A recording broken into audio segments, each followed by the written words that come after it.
Mimi ni mshauri wa mifugo kutoka Secretariat ya Mkoa wa Dar es Salaam. Naitwa Dr. Nasoro A. Mopey. Nashukuru nimepewa fursa ya kuzungumzia kinachoendelea sasa hivi katika sekta ya mifugo kwa nchi nzima. Nayo ni kampeni ya chanjo na utambuzi wa mifugo kwa ruzuku kitaifa.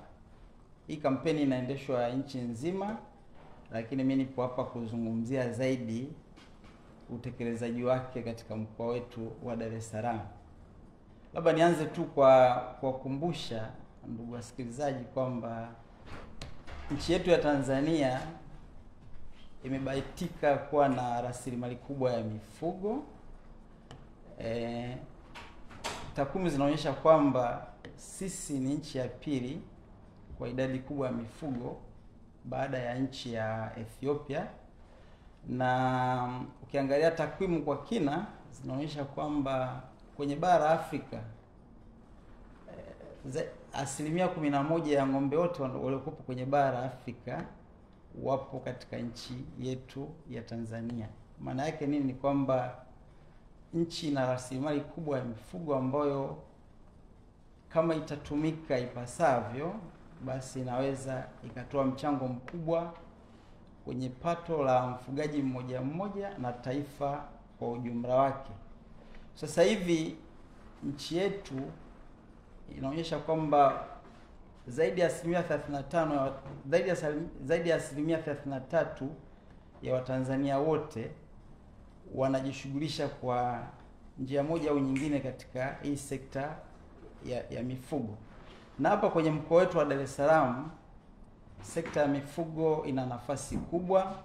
Kwanza tukumbuke katika mkoa wa Dar es Salaam mnada mkubwa kabisa wa mifugo upo kwenye mkoa wetu wa Dar es Salaam ambao ni wapugu, na vivyo hata ukienda kwenye idadi ya mifugo na mifugo ya aina zote, ng'ombe, mbuzi, kondoo, nguruwe, kuku na wengine. Kwa sasa hivi takwimu zilivyopo ni kwamba tuna ng'ombe zaidi ya 50,000 kwa mkoa mzima wa Dar es Salaam. Sehemu kubwa hao ng'ombe wako katika manispaa yetu ya Kigamboni. Vile vile tuna mbuzi zaidi ya 20,000, tuna kondoo na tuna kuku. Sisi tumebahatika, ukiangalia takwimu kwenye ufugaji wa kuku, zaidi ya 70% ya kuku wanaofugwa katika nchi yetu ya Tanzania wanapatikana katika maeneo ya Pwani na Dar es Salaam.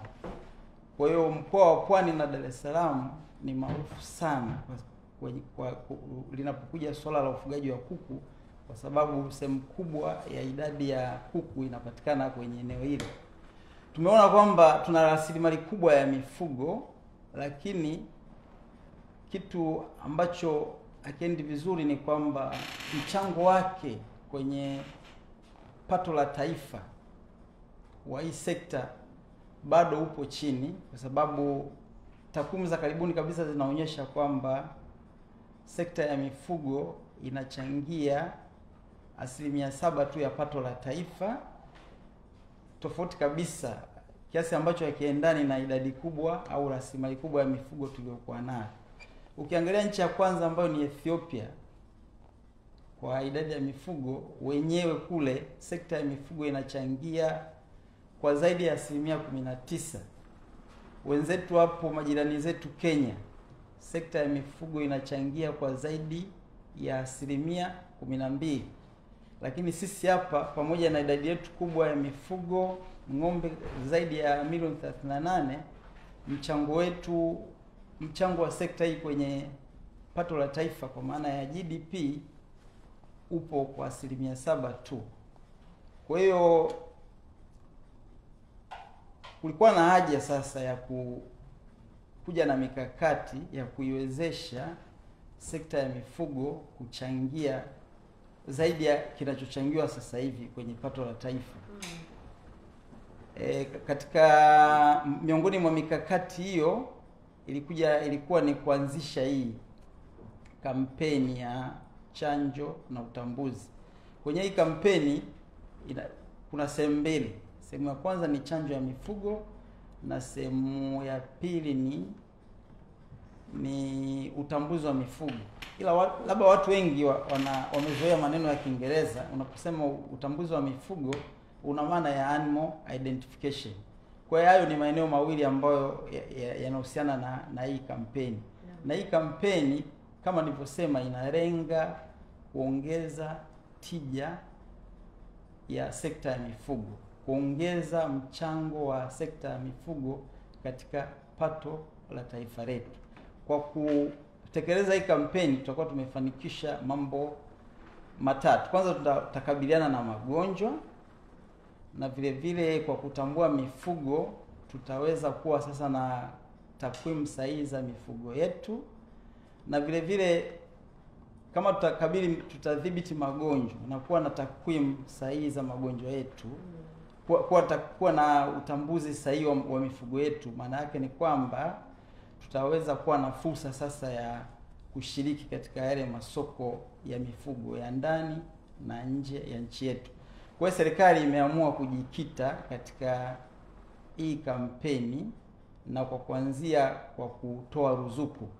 Naona kwamba hii kampeni itaendeshwa kwa miaka mitano, na serikali imetenga karibu bilioni 216 kwenye kipindi hiko kwa ajili ya utekelezaji wake. Tumeona kwamba kampeni itakuwa ya chanjo na utambuzi wa mifugo. Mimi nilikuwa natamani kujua ni namna gani ambayo au ni njia zipi mtazitumia kwenye utambuzi wa mifugo, sababu maeneo yanayofugwa au wanyama ni maeneo tofauti tofauti. Utambuzi wenu utafanyika kwa njia ipi? Utambuzi wa mifugo, ndugu mtangazaji, ni kwamba unahusisha kuweka alama kwenye mifugo. Kuna njia mbalimbali ambazo zinatumika, lakini sisi tutakuja na hii njia ya kisasa zaidi ambayo inatumika sasa hivi. Nayo ni kwamba tutaenda kwa wafugaji, na baada ya kuchanja wanyama wao tutaweka eleni zile za electronic, zinaitwa electronic ear tags. Hizi vile vile zina alama za electronics, na ndio njia ya kisasa zaidi ya utambuzi wa mifugo ambao tutakayoitumia. Labda ni sauti kusema kwamba kwenye hili zoezi ambalo ni la chanjo na utambuzi, tunashukuru kwamba Wizara ya Mifugo na Uvuvi imetengeneza mfumo. Kwa hiyo taarifa za mifugo yote itakayochanjwa na itakayowekewa alama za utambuzi itawekwa kwenye mfumo unaitwa mfumo wa utambuzi system. Hii itawezesha taarifa zote sasa za chanjo na utambuzi huo kufahamika nchi nzima na nje ya nchi yetu. Okay. Sawa. Na chanjo ya magonjwa ambayo yanaenda kwa mifugo, mikakati yake ni ipi? Chanjo ambayo mnaenda kwa chanja mifugo ni ipo katika mikakati ipi katika kuzuia nini? Kwa kuanzia sisi tutaanza na yale magonjwa ya kipaumbele. Tumeamua tuanze na magonjwa matatu. Kuna chanjo 3 ambazo zitatolewa kwenye mifugo. Kwanza kwenye kuku tutatoa chanjo ya mdondo. Tutatumia chanjo inaitwa 3-1. Uzuri ni kwamba hii chanjo ina kinga magonjwa zaidi ya moja, inakinga magonjwa matatu. Ugonjwa wenyewe wa mdondo au vile vile unajulikana kama kideri, inakinga dhidi ya ugonjwa wa mafua na vile vile na ndui. Hiyo itakuwa upande wa kuku. Lakini vile vile tutatoa chanjo kwenye ng'ombe. Kwenye ng'ombe ugonjwa ambao tunaulenga ni ugonjwa wa mapafu ya ng'ombe unaitwa CBPP, na vile vile tutatoa chanjo kwenye mbuzi na kondoo. Na ugonjwa ambao tunaulenga kwenye mbuzi na kondoo ni sotoka ya mbuzi na kondoo. Sotoka ya mbuzi na kondoo. Sotoka ni nini? Sotoka ni ugonjwa upo kwenye ng'ombe na upo kwenye mbuzi na kondoo, lakini kwenye kampeni yetu hii tutatoa chanjo ya ugonjwa wa sotoka kwenye mbuzi na kondoo tu. Okay. Umuhimu wa chanjo hii dhidi ya ugonjwa wa mifugo ni upi? Umuhimu wa chanjo Dhana ya chanjo ni ile ile, iwe kwenye binadamu iwe kwenye mifugo. Ni kwamba kuna ile dhana ya kwamba kwa sababu chanjo inazuia, na kuna msemo maarufu kwamba kuzuia ni bora kuliko kuponya. Wazungu wanasema prevention is better than cure. Kwa hiyo unapotoa chanjo, unapoichanja mifugo dhidi ya magonjwa, faida inayopatikana ni kwamba unazuia magonjwa kabla hayajatokea. Sasa kwa kufanya hivyo, kuna faida nyingi tu ambazo tunazipata. Kwanza, tunazuia milipuko ya magonjwa, tunazuia vifo ambavyo vingetokea kutokana na yale magonjwa. Vile vile kwa sababu tunazuia tunaepusha zile gharama za matibabu ambayo tungetakiwa kuziinkaa. Lakini sio hivyo tu, kwa sababu sasa mifugo yetu itakuwa kwenye afya nzuri, maana yake ni kwamba tija au itazaliana zaidi na itakuwa kwenye afya bora, na hiyo itawezesha vile vile kupata fursa za kufanya mambo mbalimbali, ikiwemo kuingia kwenye soko la kimataifa la biashara ya mifugo. Hizo ndo faida ambazo za moja kwa moja za mifugo. Okay. Mafanikio ya kampeni kwa jinsi unavyoona Dokta yanakuaje katika swala zima la chanjo na utambuzi wa mifugo? Kwa sababu umesema kampeni hii inaenda miaka mitano. Miaka mitano, maana yake tayari una uwezo wa kufikia Dar es Salaam nzima na kupata kuwapatia chanjo mifugo, lakini pia kuepusha madhara ambayo yanatokana na wanyama wasiopewa chanjo. Hebu tupe mafanikio kuhusiana na hili. Kwenye hii kampeni mafanikio yapo dhahiri. Kwanza, kampeni yenyewe inaendeshwa ikihusisha mikakati kadhaa ya kutoa elimu na kuhamasisha wafugaji juu ya chanjo. Kwa hiyo wafugaji wengi wamefikiwa na wanaendelea kufikiwa na elimu juu ya umuhimu wa chanjo inawafikia. Hilo moja ambalo ni faida ambayo tutakaipata kwenye hiyo kampeni. Lakini la pili, kwa mfano kwa mkoa tu wa Dar es Salaam, moja ya faida ambayo tumeipata, nimesema kwamba chanjo inaendelea ni kwenye kuku, ng'ombe na mbuzi, lakini tumefanikiwa kukamilisha hiyo chanjo kwenye mbuzi, kwenye kuku, ambapo tumeweza kuchanja zaidi ya tumeweza kufikia 100% ya uchanjaji upande wa kuku. Kwa hiyo ni moja ya mafanikio makubwa sana ambayo tumeyapata. Lakini vile vile mara nyingi kwenye utoaji wa chanjo kunaambatanaga na athari zile ambazo zinatokea kutokana na kutofuata weledi katika uchanjaji. Lakini sisi this time around hakuna cases zilizokuwa reported za kuwepo na matukio hayo ya madhara ya chanjo, kwa sababu uchanjaji unafanyika kwa weledi mkubwa. Vile vile nimesema hili zoezi ni la vitu viwili, ni chanjo na utambuzi wa mifugo. Sasa kwa kufanya animal identification, huo utambuzi wa mifugo, tumekuwa kwenye nafasi nzuri sasa ya kupata takwimu za mifugo yetu, ambazo tutazitumia hizo takwimu katika mipango ya kuweka mipango kwa ajili ya maendeleo, mikakati mahususi ya maendeleo ya sekta ya mifugo kwa mkoa wetu wa Dar es Salaam. Okay. Na najua katika mafanikio kukosi changamoto za utekelezaji wa kampeni ya chanjo ni zikoje katika utambuzi wake? Changamoto si nyingi kivile. Kwa kiasi kikubwa zoezi linaenda inavyotakikana, lakini kuna changamoto kadhaa. Moja, nimesema kwamba hii kampeni ni ya ruzuku, kwamba serikali inatoa fedha kwa ajili ya kampeni.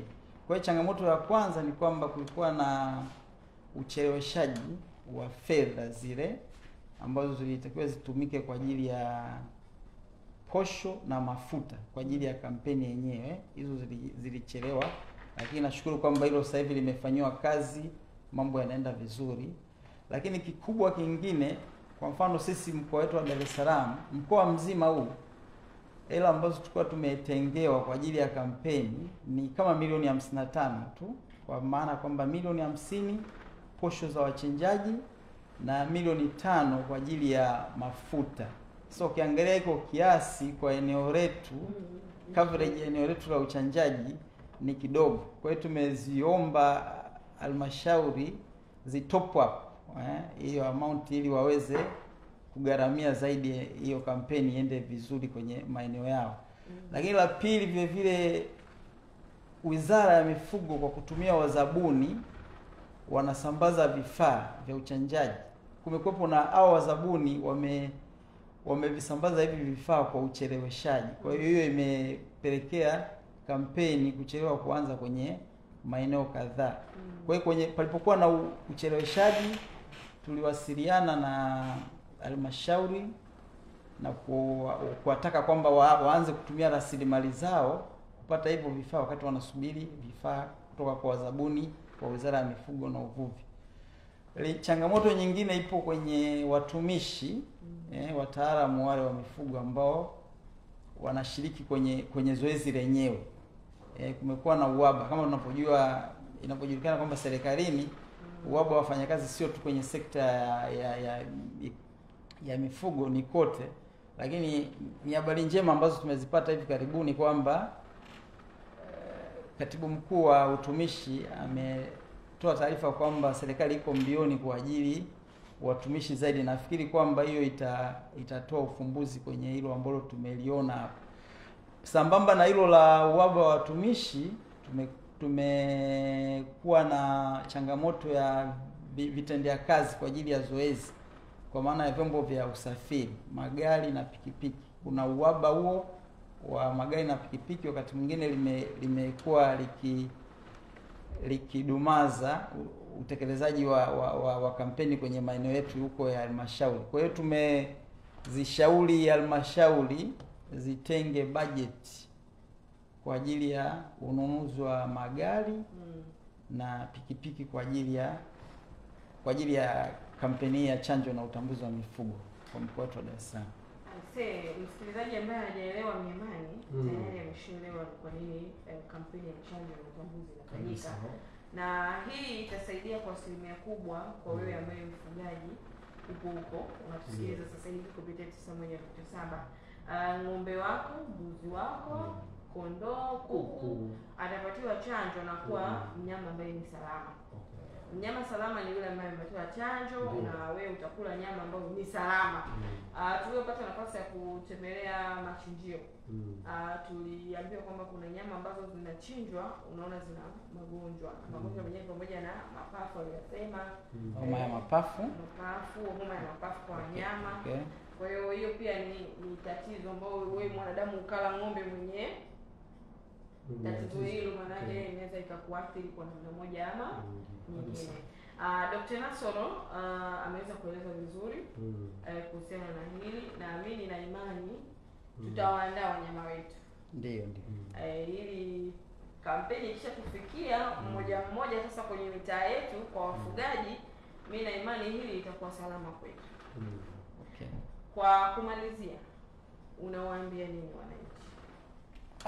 Labda niwaambie vitu viwili tu. Kwanza nitoe shukrani kwa wafugaji kwa jinsi kwanza walivyopokea kampeni yenyewe kwenye mkoa wetu wa Dar es Salaam. Ukiangalia hali ya uchanjaji kwenye hayo magonjwa matatu ya mdondo kwenye kuku, ya homa ya mapafu kwenye ng'ombe na hiyo sotoka ya mbuzi, ni kwamba so far tunaenda vizuri. Kama nilivyosema kwamba kwenye kuku uchanjaji dhidi ya mdondo au kideri umefanikiwa kwa 100%, na niwapongeze sana halmashauri ya jiji la Dar es Salaam, ndio ambao wamefanya vizuri zaidi ukilinganisha na halmashauri nyingine zile 4. Na vile vile kwenye upande wa homa ya mapafu tunafanya vizuri, kwa sababu sasa hivi lengo letu lilikuwa kuchanja ng'ombe 38,000, mpaka sasa hivi tumesha chanja ng'ombe 13,000 kama 465, almost 35% hivi ya lengo. Na ukiangalia sisi tunakwenda kikanda, kwenye hii kanda yetu ya mashariki ambayo inajumuisha mikoa ya Pwani, Dar es Salaam na Morogoro, wastani wa uchanjaji kwa homa ya mapafu ni 25%. Si tuko 35, na maana tumezidi kile kiwango ambacho cha uchanjaji kwenye kanda yetu hii ya mashariki. Kwa hiyo nako tunakwenda vizuri, na kwenye upande wa sotoka ya mbuzi na kondoo uchanjaji unakwenda vizuri. Sasa hivi tuko kwenye 57%, nako vile vile tumefanya vizuri, yani ni tunazidi kiwango cha uchanjaji kwenye kanda ya mashariki.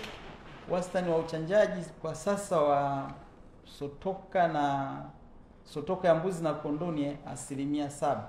Kwa hiyo ninachoweza kusema kama hitimisho kwa wafugaji wa mkoa wa Dar es Salaam na wananchi wengine ni kwamba tunapoletewa program kama hizi, ikiwemo hii kampeni ya chanjo na serikali, basi tuzipokee kwa mtazamo chanya. Kama ambavyo tumeipokea hii kampeni, basi tuendelee kutoa ushirikiano kwenye program nyingine ambazo zitaletwa. Lingine ni wakumbushe tu wafugaji kwamba hizi chanjo zinarudiwa. Kwa hiyo baada ya kufanya chanjo katika kipindi hiki, wajiandae kwa ajili ya kuendeleza chanjo kwenye wakati mwingine unaofuata.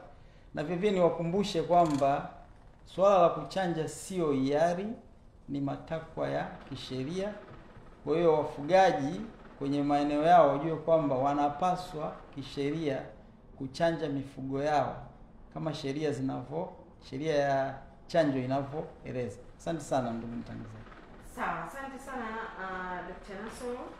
Na imani kwa hayo umezungumza, basi wasikilizaji wetu wameyaweza kuyasikia vizuri.